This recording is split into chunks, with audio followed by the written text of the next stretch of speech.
राधे राधे, जय श्रीमन नारायण, हरे कृष्णा। कैसे हैं आप लोग? आशा करती हूँ कि भगवान हरि की कृपा आप सभी पर बनी रहे, आप सभी स्वस्थ हो, अच्छे हो। इसी कामना के साथ आज हम सुनेंगे कसाई और भगवान के प्रेम की कथा कि किस प्रकार प्रेम सच्चा हो तो भगवान जो है वो विदुर के घर भी उन्होंने छिलके खाए थे और किस प्रकार वह कसाई के घर में भी रहते हैं जो कि एक मांस का व्यापार करता था। तो चलिए कहानी को शुरू करते हैं। एक सदना नाम का व्यक्ति था। जैसा कि कर्म से ही वह कसाई था, परंतु वह बहुत ईमानदार था। वह भगवान के नाम के कीर्तन में सदैव मस्त रहा करता था। यहाँ तक कि मांस को काटते और बेचते हुए भी वह भगवान के नाम को गुनगुनाता रहता था। सदैव उसके नाम पर श्री हरि विष्णु का ही नाम रहता था। श्रीमन्नारायण, श्रीमन्नारायण, श्रीमन्नारायण, हरिमन्नारायण भसता रहता था। कुछ लोगों को ये बातें मोह लेती थी और कुछ को अप्रिय लगती थी। सब कहते, भला मांस काटते वक्त भी भगवान का नाम कोई लेता है क्या?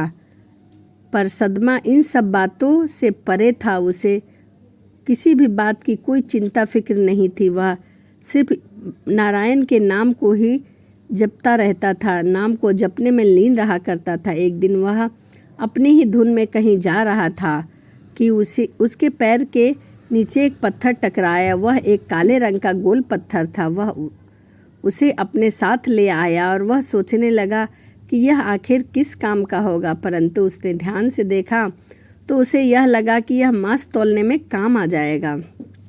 उसने उस पत्थर से मांस के वजन को तौलना शुरू कर दिया। वो पत्थर कोई साधारण पत्थर नहीं था, हरि विष्णु का प्रतीक शालिग्राम था। जितना वजन उसको तौलना होता था, पत्थर उतने ही वजन का हो जाता था। यानी कि उसी पत्थर से वह आधा किलो भी मांस तौलता था, 1 किलो भी तौलता था और 2 किलो भी तौलता था। उसे जितना मांस तौलना होता था वह पत्थर वही आकार ले लेती थी।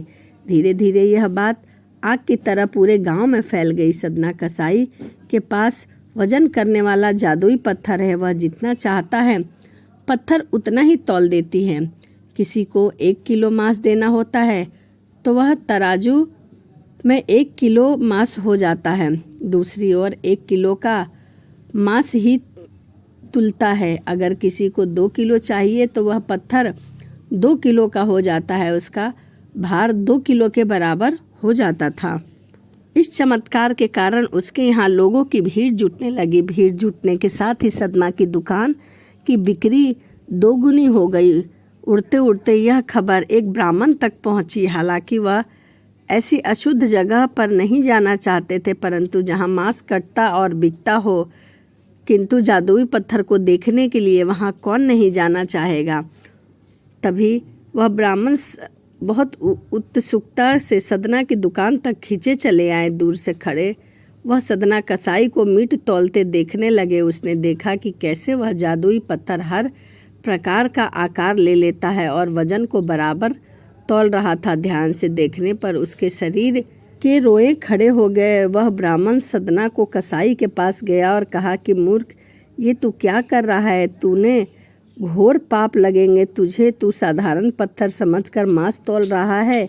ये कोई साधारण पत्थर नहीं है, यह तो भगवान विष्णु का स्वरूप शालिग्राम है। शालिग्राम जी को इस तरह गले कटे मांस के बीच में रखना और उसमें मांस तौलना बहुत ही बड़ा अपराध है, घोर पाप है। सदना बड़े ही सरल स्वभाव का भक्त था और ब्राह्मण की बात सुनकर उसे लगा कि अनजाने में तो मैंने बहुत ही बड़ा पाप किया है जो कि माफ़ी के लायक भी नहीं है। सदना ने वह शालिग्राम ब्राह्मण को दे दिया और कहा कि आप तो ब्राह्मण हैं, अतः आप ही इनकी सेवा करिए, क्योंकि मुझसे तो सेवा होगी नहीं।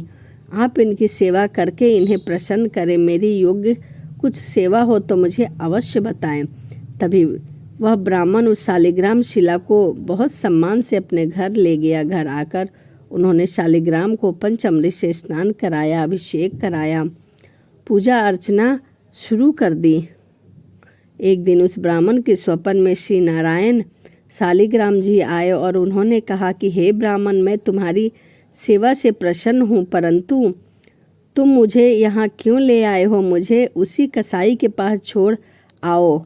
स्वप्न में ही ब्राह्मण के कारण पूछा तो उत्तर मिला कि तुम मेरी पूजा अर्चना करते हो मुझे अच्छा लगता है, परंतु जो भक्त मेरे नाम का गुणगान कीर्तन करते हैं मैं उनके पास अपने आप को समर्पित कर देता हूँ। सदना, तुम्हारी तरह मेरी अर्चना पूजा तो नहीं करता, परंतु वह हर समय मेरे नाम को गुनगुनाता रहता है, जो कि मुझे बहुत अच्छा लगता है। इसीलिए मैं तो खुद उसके पास गया था। ब्राह्मण अगले ही दिन सदना कसाई के पास गया और उसको प्रणाम करके सारी बात बताई और शालिग्राम